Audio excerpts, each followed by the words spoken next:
আজ এই মৃত্যু আমাদের চুপ থাকারই ফল। চাঁদা না দেওয়ার কারণে একজন মানুষকে প্রকাশ্য দিবালোকে ইট পাথর দিয়ে হত্যা করা হয়েছে।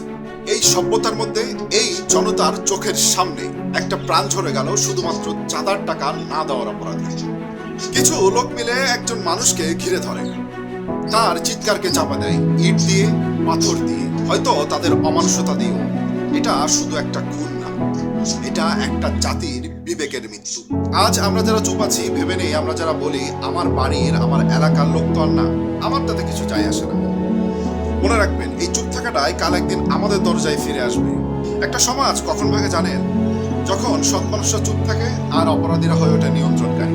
আজ যদি আমরা চুপ থাকি তাহলে আগামীকাল হয়তো চাঁদা দেওয়ার জন্য নয়, মুখের একটা শব্দ বলার জন্য কেউ আমাদের প্রাণ নিয়ে নিবে।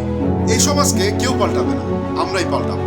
চুপ করে থেকে নয়, সত্যকে সামনে এনে অন্যায়ের সামনে দাঁড়িয়ে এই অন্যায়ের বিরুদ্ধে।